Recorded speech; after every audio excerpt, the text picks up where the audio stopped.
السلام عليكم.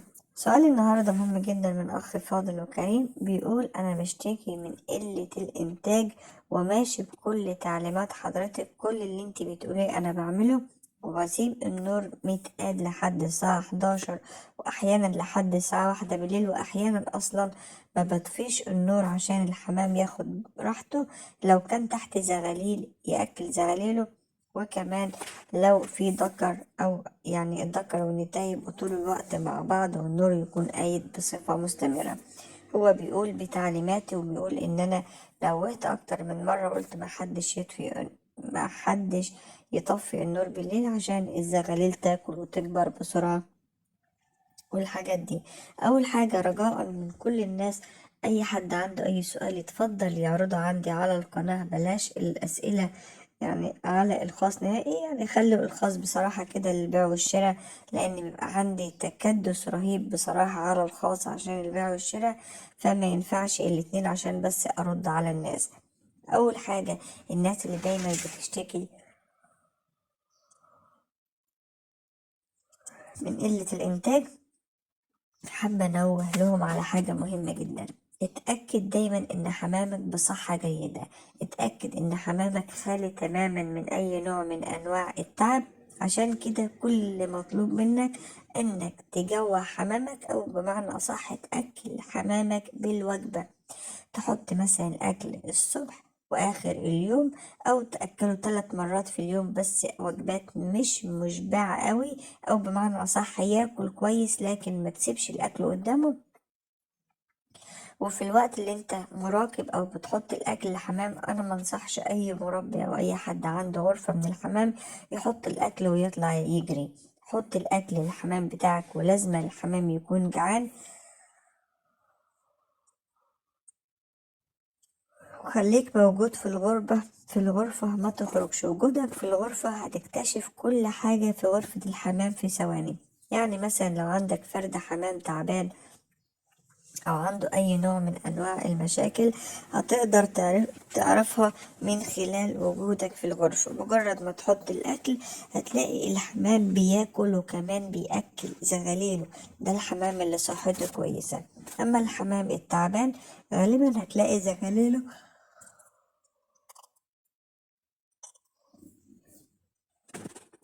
غالبا هتلاقي زغاليله مسيفة مش واكلة باستمرار، وهتلاقي الحمام مجرد ما الأكل يتحط ما بيهجمش على الأكل. ودي أول حاجة ممكن حضرتك تكتشفها عندك، إن الحمام تعبان. فالحمام ياكل بالوجبة، زي ما حضرتك تقسم اليوم على حسب وجودك في البيت عندك. أنا شخصيا بحب دايما ما جوعش الحمام، وفي نفس الوقت برضو ما احطلوش الاكل بصفة مستمرة قدامه. يعني ممكن احط الاكل 3 مرات في اليوم بالظبط. الساعة 6 الصبح اصلي الظهر واطلع له، بعد يعني قبل المغرب بنص ساعة برضو بطلع اكله. يبقى 3 مرات مشبعات، وبين كل فترة وفترة بعمل حسابي ان الحمام يكون فعلا جعان. او لو مفيش زغاليل ممكن تأكل مرتين 2 في اليوم. انا بأكل 3 مرات في اليوم عشان عندي زغاليل، ومحبش الزغاليل بصراحة تحس بالجوع عشان ما تضعفش معايا. كمان من الحاجات اللي انا بنوه دايما عليها وبقول الناس لازم تاخد بالها منها، الاملاح المعدنية. الاملاح المعدنية بتخلي دايما فرد الحمام صحة وكمان انتاج، بشرط ان الاملاح المعدنية تكون انواع كويسة، ما تكونش من الانواع الرديئة. هو في انواع رديئة، في انواع رديئة من الاملاح المعدنية. عشان كده الاجروفيت كويس جدا، بس بشرط يكون من عند دكتور صيدلي محترم، لان بصراحة بقى فيه نسبة غش في الدواء في الوقت الحالي بشكل كبير جدا. وانا زي ما قلت لحضراتكم قبل كده، انا يعني احيانا بحط الاملاح المعدنية على الكلفة، واحيانا بحطها على التحديقة. بامانة اللي انا جربته شخصيا ولقيته بيجيب نتيجة كويسة جدا، هي اللي انا لما احط الاملاح المعدنية على التحديقة،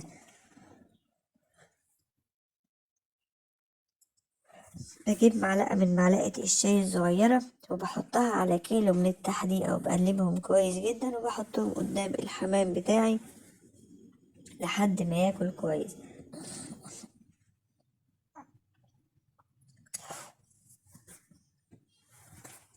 وبعد كده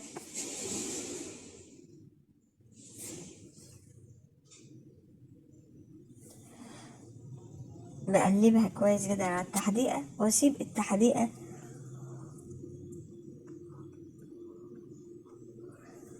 بصفة مستمرة قدام الحمام. التحديقة ما بتتشالش نهائي من قدام الحمام. مفيش حاجة اسمها احط التحديقة مرة في الاسبوع او مرتين او احطها الصبح واشيلها بالليل، لا. الاكل او الكل في اللي بجوع الحمام وبحط له ياكل. اما التحديقة لازم تكون قدام الحمام، وخاصة الفترات اللي مفيش فيها اكل، عشان الحمام ياكل من التحديقة وياخد او يعوض جسمه عن اي نقص ممكن يحصل له من خلال طبعا انتاجه، ومن خلال تأكيله للزغاليل. طبيعي ان فرد الحمام بيكون له احتياجات، واحتياجاته بياخدها من التحديقة. شرط ان الاملاح المعدنية ما احطهاش عمال على بطال. بخلص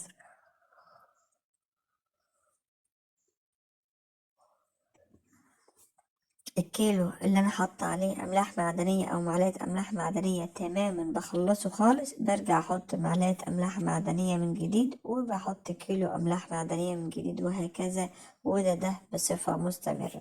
ده بالنسبه للتحلية.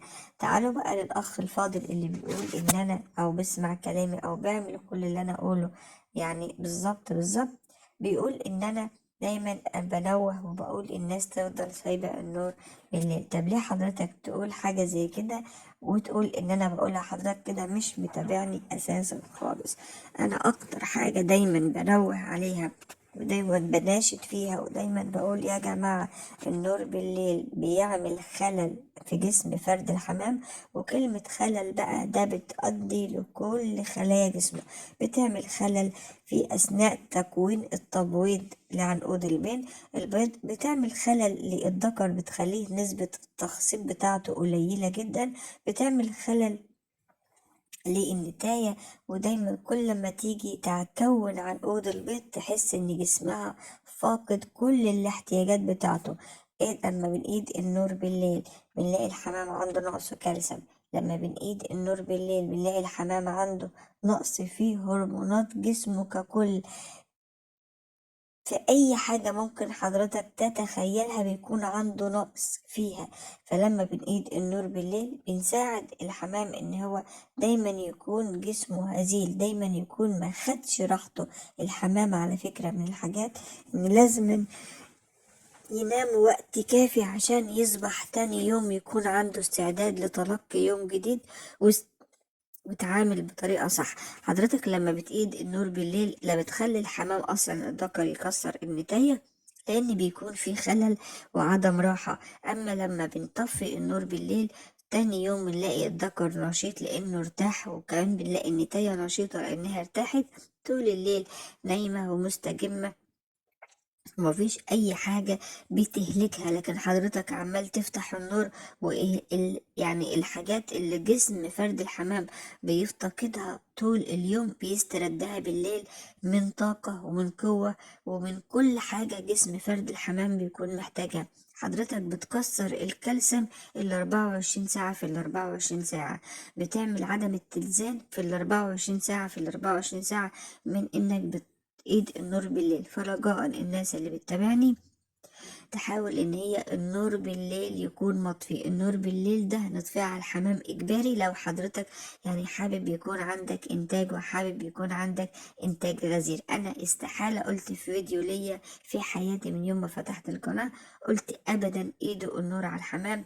انا دايما بقول لو حضرتك عاوز تفتح النور بالليل وعندك شغل وما بتقدرش تشوف الحمام بالليل، افتح النور بعد صلاة، بعد ما تصلي الفجر وتيجي افتح النور وادخل غرفة الحمام، ويبقى الوقت ده مناسب جدا. لكن استحالة انا ما قلتش ابدا ان احنا نقيد النور بالليل.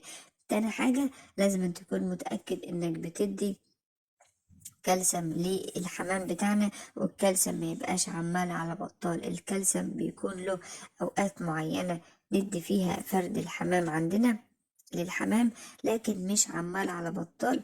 ولازم يكون انواع كالسيوم تكون كويسة، ومش شرط خالص خالص تكون من الانواع الغالية. كل واحد فينا طبعا، لان انا بيتابعني ناس من دول عربية غير اللي موجودين في مصر.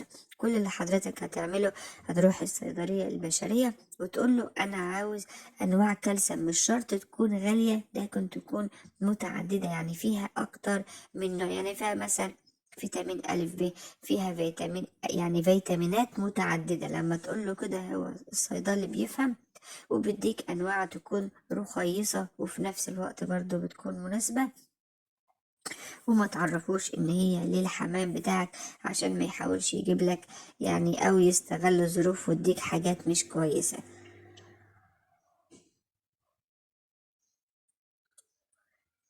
بعد كده التحديقة، وانا نوهت على التحديقة باستمرار، قلت التحديقة عامل من العوامل اللي ممكن سبب رئيسي في ان الحمام فعلا يموت، او سبب رئيسي في ان الحمام يقطع بيض فترات طويلة، لان احنا ممكن نكون بندي التحديقة سم قاتل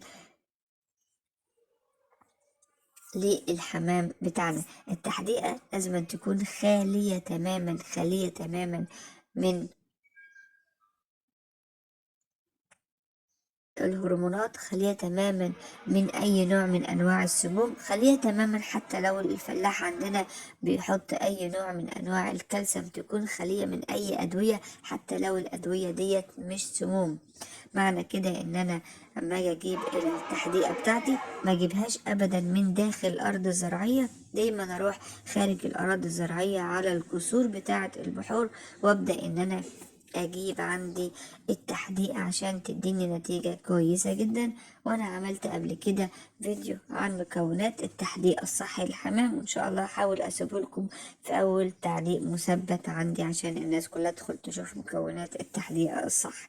بعد كده من الحاجات ومن الاساسيات اللي ممكن فعلا ان في داخل الفيديو لما من داخل السؤال حضرتك قلت ودايما بلاقي ذبابة في الحمام.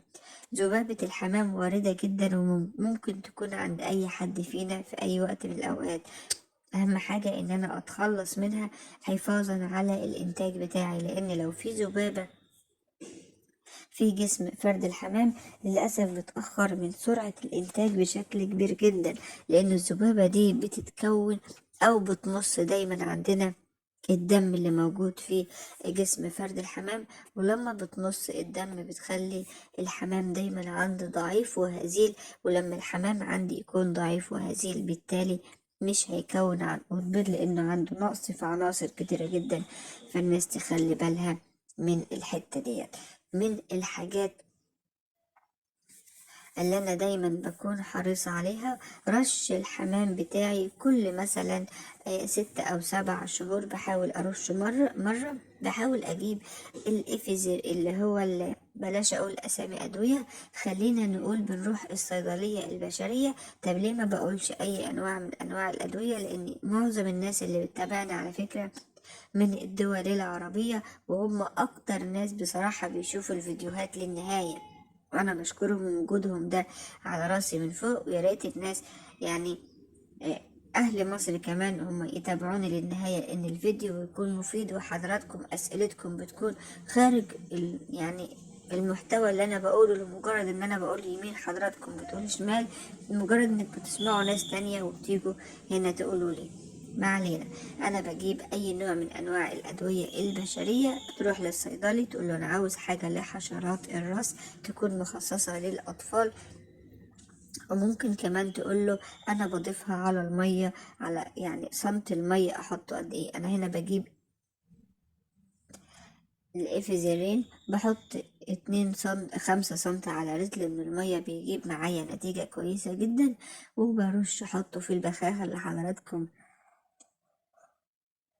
شايفينها ديت، وبرش جسم فرد الحمام كله. طبعا ببعد تماما عن الراس، لازم تبعد عن دماغ الحمام وانت بترش.